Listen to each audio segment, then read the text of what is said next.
और अच्छी तरह से इसको घोलना है ताकि चीनी बिल्कुल पानी में घुल जाए।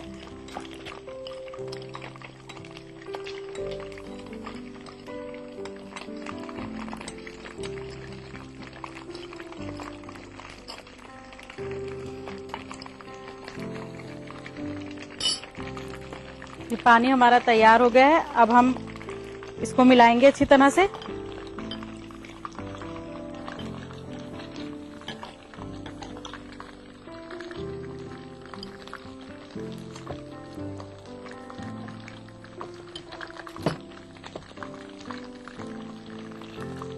अभी देखिए हमारा मिक्सचर तैयार हो गया है। अब हम इसको फ्राई करेंगे। पनीर भी हमारा तैयार हो चुका है।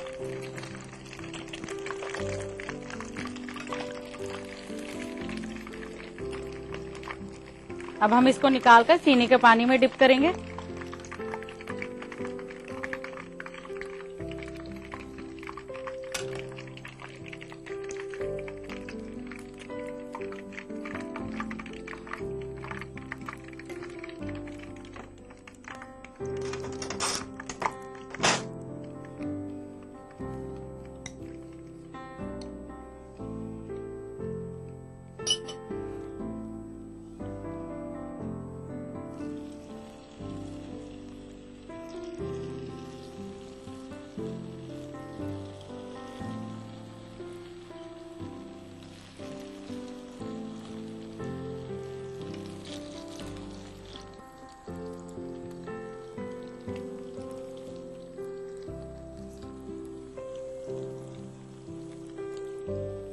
तो नाज़रीन, इतने हमारे पकौड़े तैयार होते हैं। हम पनीर को पानी से बाहर निकालेंगे। फ्राई करने के बाद हम पानी में इसलिए डालते हैं ताकि पनीर थोड़ा सॉफ्ट हो जाए और उसमें मीठे का टेस्ट आ जाए।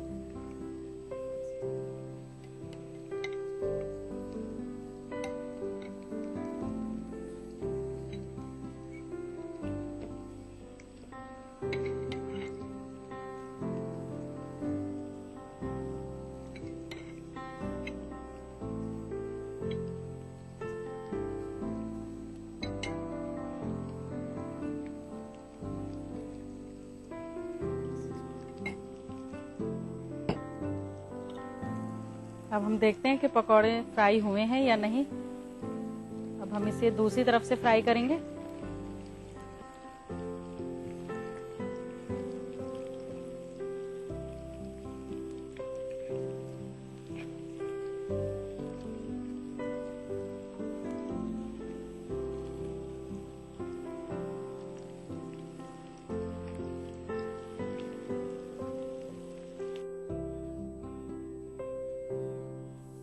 नाज़रीन, अब ये फ्राई हो चुके हैं। अब हम इनको ऑयल से बाहर निकालेंगे।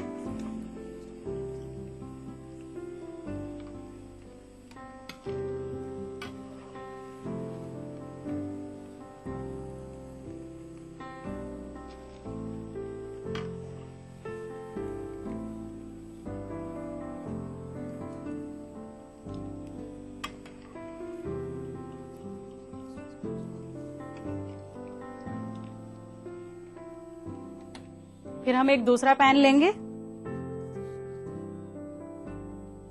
फिर उसमें थोड़ा ऑयल डालेंगे।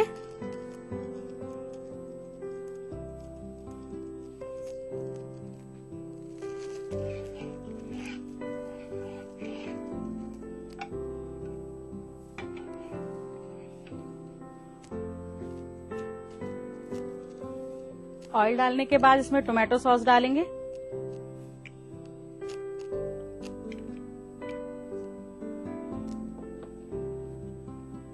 और थोड़ी सोया सॉस।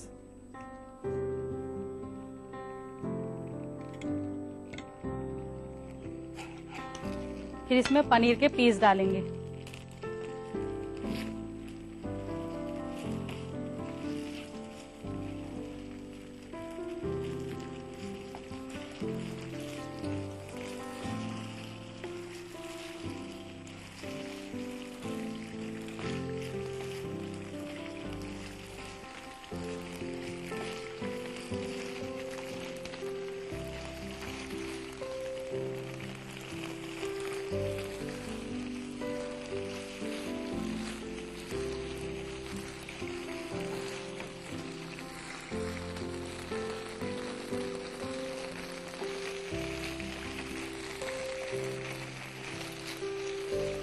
फिर इनको हम निकाल लेंगे।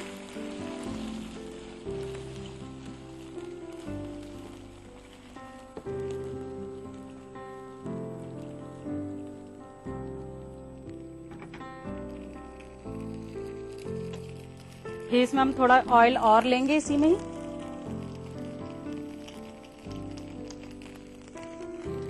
इसमें दोबारा से टोमेटो सॉस लेंगे।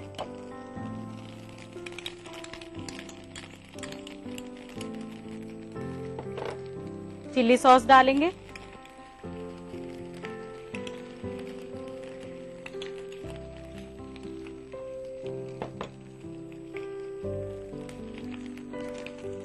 फिर सोया सॉस,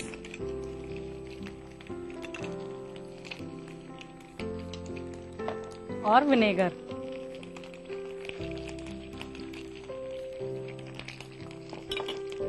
ये सब डालकर फिर हम चाट तैयार करेंगे।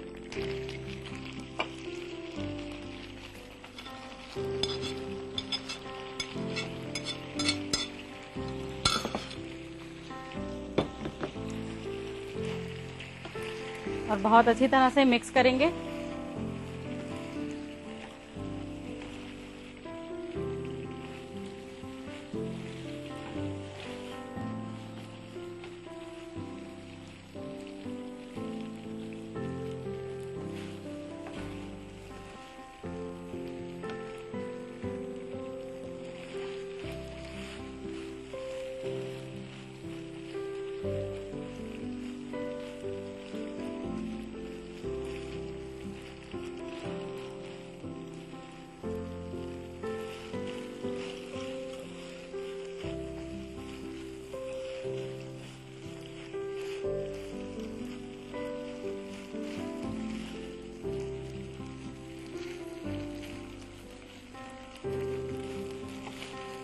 अब देखिए तैयार हो चुकी है। अब हम इसको सर्व करेंगे। सर्व करने के लिए एक सर्विंग प्लेट लेंगे और गार्निश के लिए हरा धनिया।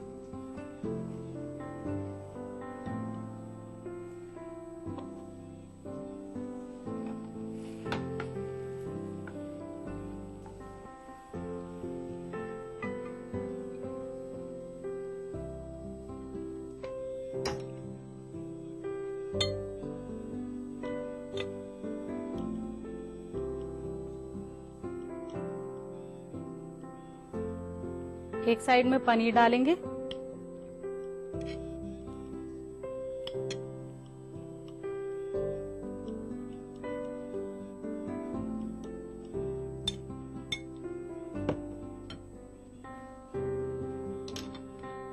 और गार्निश करेंगे हरे धनिये से।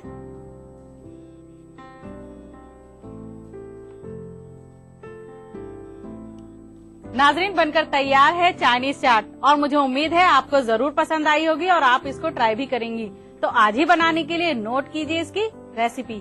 चाइनीज चाट बनाने के लिए चाहिए पनीर, गोभी, गाजर, बीन्स, आलू, मटर, chilli sauce, soya sauce, cornflour, vinegar, tomato sauce, तेल, बेसन और नमक। चाइनीज चाट बनाने का तरीका: सबसे पहले एक बाउल में पनीर, कॉर्नफ्लोर पाउडर को डालकर अच्छी तरह मिक्स करें।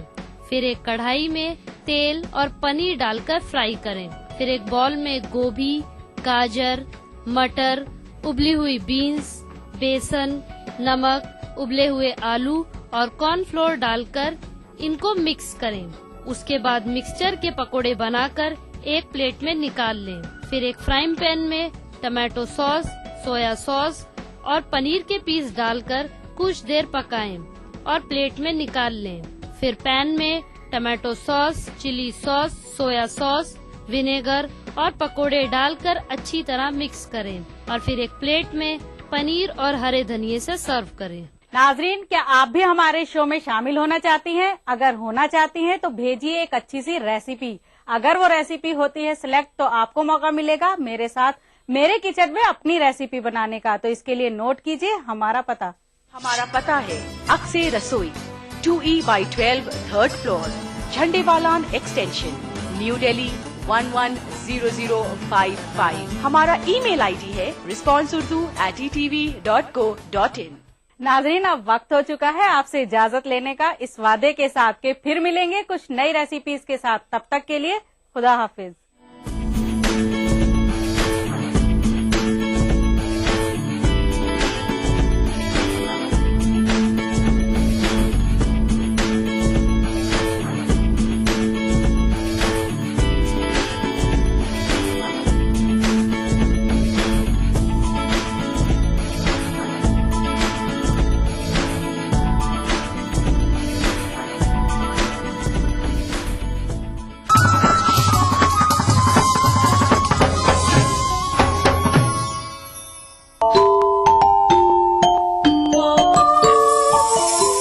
इस्लाम फॉर किड्स यानी इस्लाम बच्चों के लिए, इस प्रोग्राम में कुरान और हदीस के किस्से और वाक़यात, हज़रत मोहम्मद सल्लल्लाहु अलैहि वसल्लम और सहाबा की ज़िंदगी के हालात और इस्लामी तालीमात के अहम वाक़यात पेश किए जाएंगे। इसमें हमारे लिए सबक है, गाइडेंस है और रहनुमाई का सामान है। इसी के साथ साथ इस्लामी तालीमात की वो बातें भी हम आपके सामने रखेंगे जिसमें मॉरल वैल्यूज सिखाई गई हैं, ताकि हम अपने अंदर आला कैरेक्टर, आला अखलाक पैदा कर सकें और दुनिया और आखिरत में कामयाबी हासिल कर सकें। इस्लाम फॉर किड्स हर इतवार सुबह 9 बजे सिर्फ ETV उर्दू पर।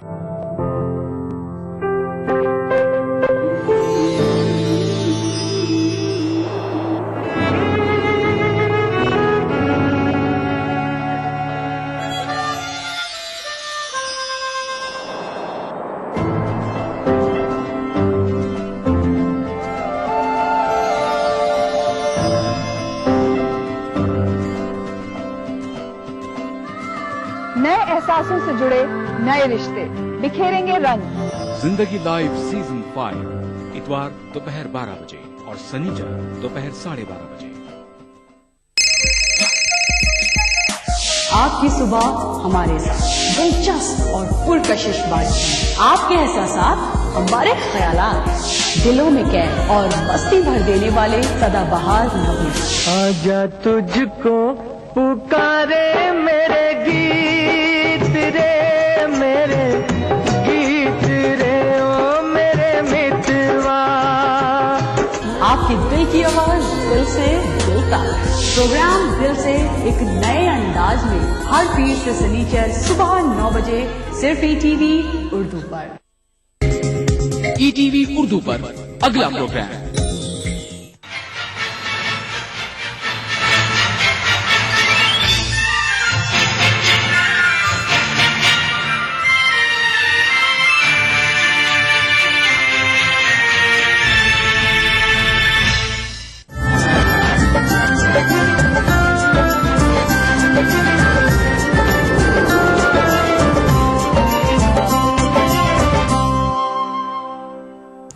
नाज़नादाब खास बात के साथ मैं हूं हिना। सबसे पहले हेडलाइंस।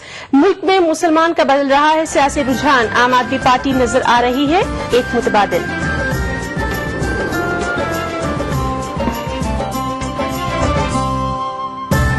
मुसलमानों को किसी के सामने हाथ फैलाने की जरूरत नहीं होगी अगर वक्फ कानून का सही इस्तेमाल किया जाए।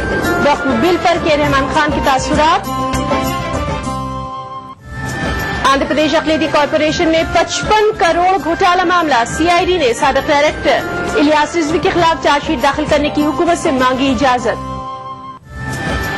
और मध्य प्रदेश उर्दू अकेडमी की मुलाजमीन को मिला इंसाफ, ETV उर्दू की खबर का असर।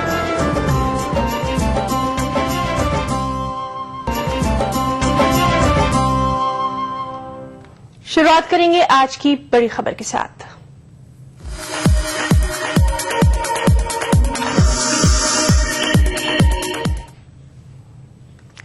मुल्क के बदले हुए सियासी हालात में मुसलमानों का रुझान भी बदल रहा है। आम आदमी पार्टी की शक्ल में उन्हें तीसरा मुतबादिल नजर आने लगा है। मुसलमानों के मजहबी रहनुमा भी आपके ताल्लुक से मुस्बत ख्यालात का ही इजहार कर रहे हैं। पेश है लखनऊ से इरफान अली की ये रिपोर्ट। रैली में आम आदमी पार्टी की कामयाबी का असर उत्तर प्रदेश में भी दिखाई देने लगा है। कांग्रेस और बीजेपी की पॉलिसियों से नाराज अवाम ख्वास को आपकी शक्ल में उम्मीद की एक किरण नजर आ रही है। मुसलमानों के मजहबी रहनुमा भी इससे अछूते नहीं हैं। पिछले दिनों आपके लीडरों ने मुस्लिम मजहबी रहनुमाओं से मुलाकात की। मेरा यही कहना था, मैंने खत के जरिए से अरुण केजरीवाल साहब से ये बात कही कि फसाद के खिलाफ और करप्शन के खिलाफ तहरीक को पूरे मुल्क में चलना चाहिए, यूपी में चलना चाहिए। आज यूपी झुलस रहा है। आज यूपी में एक साल के अंदर 100 फसाद हो चुके हैं। मुजफ्फरनगर के फसाद ने तो हिंदुस्तान की तकसीम के दौर के मजालिम को याद दिला दिया, बल्कि उससे ज्यादा जुल्म की कहानी सामने आ गई। ऐसी शक्ल में जरूरत है कि इस तहरीक को भी, और जो सियासी मुशावरती बोर्ड हम लोगों ने बनाया उसमें जितने लोग भी शामिल हैं वो भी इस तहरीक की मदद करें। और मौजूदा जो सूरत हाल है उसमें किसी पार्टी की सूरत यहाँ पर अच्छी नहीं है। तो अगर आपका काम दिल्ली में मजबूत रहा और मजबूती से वहां जम गया और उन्होंने आपने वहां पर हम लोगों को हक और इंसाफ दिलाया, तो हम तो समझते हैं तो जो हमें हक हमारा दिलाएगा हम उसके साथ। मुसलमानों का तालीमी याफ्ता तबका भी मौजूदा सियासी हालात से परेशान है। इसे आम आदमी पार्टी से काफी उम्मीदें हैं, लेकिन इन्हें इस बात का अंदेशा भी है कि कहीं आप भी दीगर सियासी जमातों की तरह यूपी की जात बिरादरी की सियासत में मुलविस न हो जाए। जो पॉलिसीज अभी देखने में आ रही हैं, दिल्ली में जैसे गवर्नमेंट बनी है तो अच्छे वर्क की तरफ ये अच्छा वर्क कर रहे हैं और लोग इनसे जुड़ रहे हैं और इन्हें आगे भी इस चीज को कायम रखना चाहिए कि अच्छा वर्क करें, माइनॉरिटीज और तमाम लोगों को, तमाम सोसाइटी के वर्गों को लेके चलें। लेकिन साथ में जरा सा ये भी कहना चाहेंगे कि कुछ जैसे यूपी है आपके, यूपी में थोड़ा सा उनका जो जातिवादी असर कहीं कहीं पे दिख रहा है। ये मेरे ख्यालात हैं, जो मैंने अपने सोर्सेज से मुझे मालूम हुआ कि कई कन्वेनर हैं वो इस जात से ही बिलोंग करते हैं। इस पे केजरीवाल साहब को ध्यान देना चाहिए। आम आदमी पार्टी के कारकुन यूपी में बड़े पैमाने पर मेंबर साजी की मुहिम चला रहे हैं। इसमें हर तबके के अफराद शामिल हो रहे हैं। मुसलमानों में भी इसका क्रेज देखा जा रहा है, लेकिन मुस्लिम तंजीमें कदरे मोहतात रवैया अपना रही हैं। इन्हें आपकी अमली सियासत के नतायज का इंतजार है। ETV news, Lucknow. और कांग्रेस तर्जुमान शकील अहमद ने एक मरतबा फिर मुल्क में होने वाले फसादात पर अपने अंदाज में तबसरा किया है। कांग्रेस लीडर का कहना है कि जब भी मुल्क में फिरक़ेवाराना फसादात होते हैं तो इसका रास्त फायदा बीजेपी और आईएसआई को होता है। भी इस देश में कहीं सांप्रदायिक दंगा, विशेषकर हिंदू मुस्लिम दंगा होता है तो दुनिया में दो तरह के लोग बहुत प्रसन्न होते हैं, भारत का भाजपाई और पाकिस्तान का आईएसआई। इसलिए कि दोनों को समझने की जरूरत है। देखिए, आइडिया ऑफ इंडिया और आइडिया ऑफ पाकिस्तान दोनों अलग अलग चीजें हैं। आइडिया ऑफ पाकिस्तान है कि हम एक धर्म के लोग ही एक जगह बिना भेदभाव के सुखी संपन्न रह सकते हैं, तरक्की कर सकते हैं। और आइडिया ऑफ इंडिया क्या है कि हम अलग अलग धर्मों के लोग, अलग अलग जात के लोग एक साथ मेल मोहब्बत से रह सकते हैं और हम देश तरक्की कर सकता है। और भारत ने उसको साबित किया है। हमने 1947 के बाद गोवा को अपने देश में हमारे शामिल हुआ, सिक्किम हमारे देश में शामिल हुआ और एक धर्म का पाकिस्तान, वो धर्म के नाम पर ही उर्दू बोलने वाले और बंगला बोलने वाले आपस में नाइतफाकी करके बांग्लादेश और पाकिस्तान के नाम से दो देश बंट गया। तो जब भी इस तरह की घटनाएं भारत में होती हैं, जो रेडिकल एलिमेंट्स है पाकिस्तान में, वो लोगों को दिखलाता है कि हम लोगों ने जो फैसला लिया अलग होने का वो सही था। और दूसरे एक ये कि ये जो 40-42 मुस्लिम इस्लामिक देश हैं, मुस्लिम देश, इनके यहाँ आईएसआई और पाकिस्तान के लोग, जो रिपोर्ट्स है हम कंफर्म कि कहते हैं कि हम वहां मदद कर रहे हैं मुस्लिम समाज के लोगों की, हमको आप कुछ फंड से मदद कीजिए। तो आईएसआई को फंडिंग होती है और जब पोलराइजेशन होता है सोसाइटी में तो भाजपा को वोट का फायदा नजर आता है। तो जब भी मैंने ट्वीट किया है कि whenever there is communal trouble in this country, two type of people rejoice. और जाहिर है कि कांग्रेस लीडर के इस बयान पर बीजेपी चिरागपां हो गई है। बीजेपी ने शकील अहमद के बयान को मुस्तरद कर दिया है। बीजेपी ने इसे मुल्क को तोड़ने वाले बयान से ताबीर किया है, जबकि जेडीयू ने कांग्रेस को ही आईना दिखा दिया। ये दंगा कराने वाली कांग्रेस और आईएसआई खुश होते हैं, ये वास्तविकता है। बिकॉज क्योंकि दंगा का इतिहास अगर देखेंगे देश का, आजादी के बाद जितने हजारों दंगे हुए उसमें से 90% दंगे कांग्रेस के राज में हुए हैं। तो दंगे कांग्रेस कराती है, उसको रोकती नहीं है। अल्पसंख्यक समुदाय का वो कल्याण नहीं करती है और केवल एक हवा दिखाती है, बीजेपी का डर पैदा करती है। यही उनकी राजनीति है। अब ये राजनीति परास्त हो जाएगी। ऐसे आरोपों को कोई ध्यान नहीं देगा। ये लोग जानते हैं कि सांप्रदायिक दंगों के पीछे कांग्रेस होती है, वोट बैंक की पॉलिटिक्स उनकी होती है और मुसलमानों के दिल में हवा तैयार करना बीजेपी के खिलाफ, ये उनका काम है। अब ये रणनीति फेल हो जाएगी।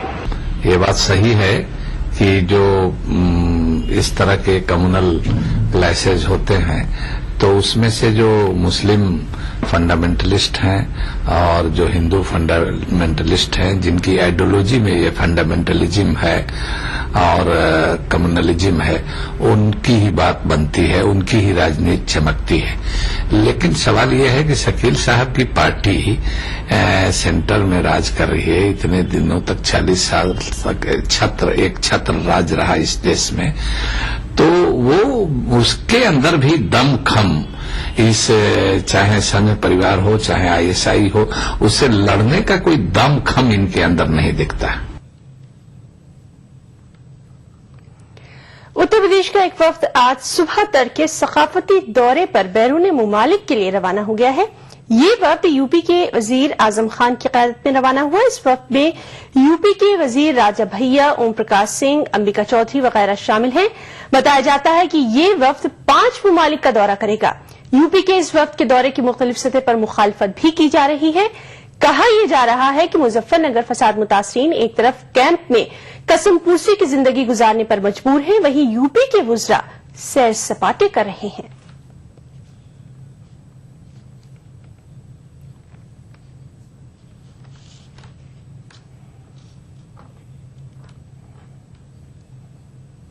खबरें और भी हैं, वक्त ब्रेक का। देखिए ईटीवी उर्दू सभी डीटीएच प्लेटफॉर्म पर, डिश टीवी पर चैनल नंबर 787, एयरटेल पर चैनल नंबर 610, टाटा स्काई पर चैनल नंबर 176, बिग टीवी पर चैनल नंबर 972, वीडियोकॉन पर चैनल नंबर 750। देखिए आपका अपना चैनल और भी बेहतर क्वालिटी में।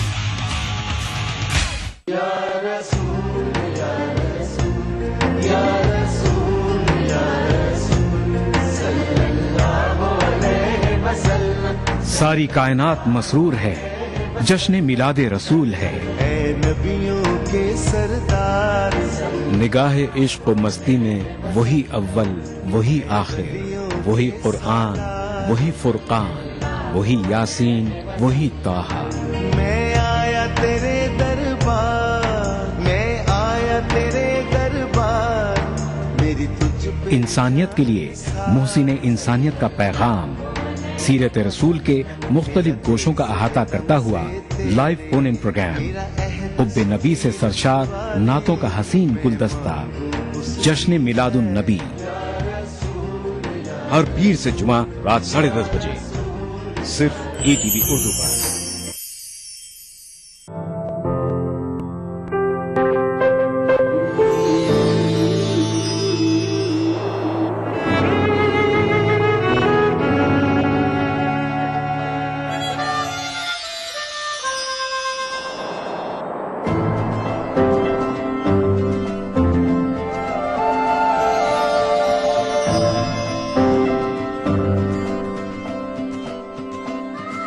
नए एहसासों से जुड़े नए रिश्ते बिखेरेंगे रंग।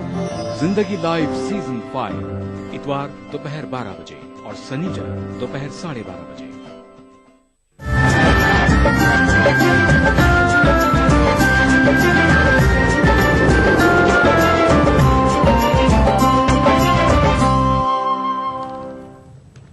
ब्रेक के बाद खास बात में एक बार फिर आपका इस्तकबाल करते हैं।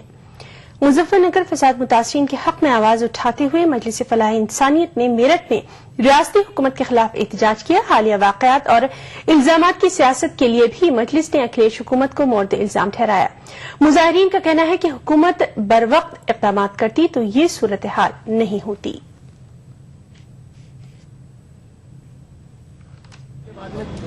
सच्ची ईमानदारी से जांच हो और उनके ऊपर कोई इल्जाम साबित हो जाए, समझे, तो हम उनके साथ नहीं हैं।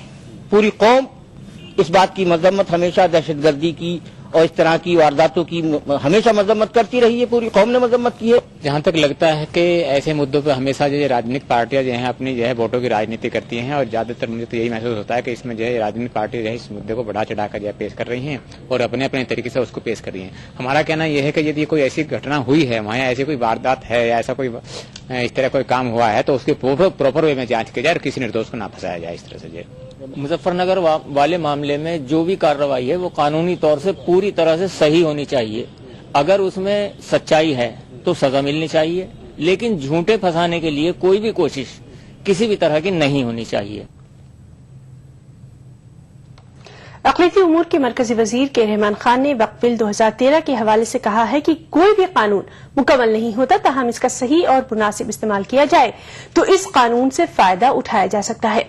वक्फ कानून के बारे में भी ये बात सादिक आती है। इस कानून की बुनियाद पर मुसलमान इस काबिल बन सकते हैं कि उन्हें किसी का मुहताज नहीं रहना होगा। मरकजी वजीर ने इन ख्यालात का इजहार इंस्टीट्यूट ऑफ ऑब्जेक्टिव स्टडीज के प्रोग्राम में ईटीवी से बातचीत के दौरान किया। कानूनी माहिरीन का कहना है कि वक्फ कानून के ताल्लुक से बेदारी वक्त का तकाजा है।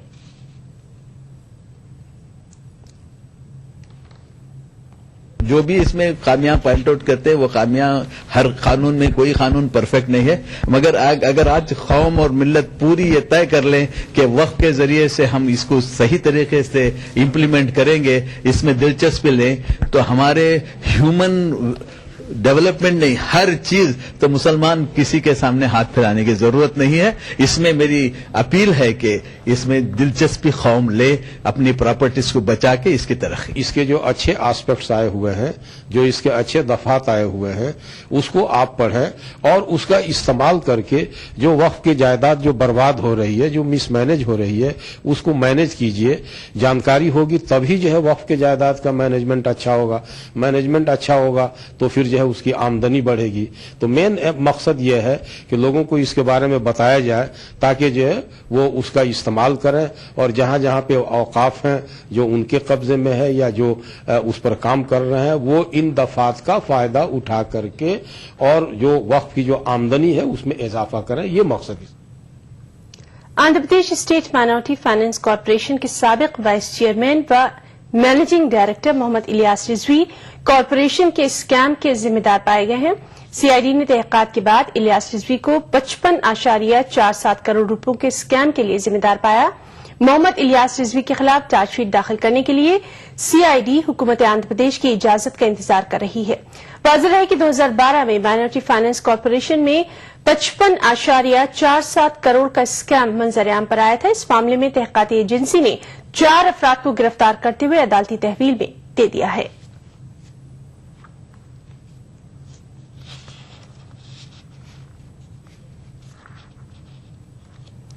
कौमी तालीमी निगरां कमेटी की गरीब मुस्लिम बच्चों के लिए SC/ST की तरह स्कॉलरशिप समेत तालीमी मुराद देने की सिफारिश को मरकजी हुकूमत ने सर्दखानी की नजर करने की पूरी तैयारी कर ली है। कमेटी की इस सिफारिश को वजारत फरोग़ इंसानी वसाइल ने अक़लियती वजारत के हवाले कर दिया है, जिससे इस सिफारिश के फौरी निफाज का रास्ता ही बंद हो गया है। दिल्ली में हुई कौमी तालीमी निगरान कमेटी की सालाना मीटिंग के दौरान वजारत फरोग़ इंसानी वसाइल ने एक्शन टेकन रिपोर्ट पेश की। रिपोर्ट में हुकूमत की जानिब से बहुत सी सिफारिशात पर अहकामात जारी करने और जवाबित में तरमीम की खुशखबरी सुनाई गई। ताहम कमेटी की जानिब से अक़लियतों की तालीमी सिफारिशात को हुकूमत ने आदाद-ओ-शुमार के जाल में उलझा दिया। अक़लियतों में आई तालीमी बेदारी का सहरा वजारत ने अपने सर बांध लिया। कौमी पैमाने के आदाद-ओ-शुमार पेश किए गए, लेकिन 18% मुस्लिम आबादी वाली रियासत उत्तर प्रदेश के अलावा बिहार और बंगाल का डाटा रिपोर्ट में नहीं दिया गया, जबकि मुस्लिम बच्चों को SC/ST की तरह तालीमी मराहत की सिफारिश को हुकूमत ने अक़लियती वजारत के सर डालकर सर्द खाने में डालने का पूरा इंतजाम कर दिया है। प्रेस कॉन्फ्रेंस के दौरान जब इस अहम तरीन सिफारिश के बारे में पूछा गया तो वजारत ने माली मामलात को बुनियाद बनाकर पल्ला झाड़ लिया। The scholarships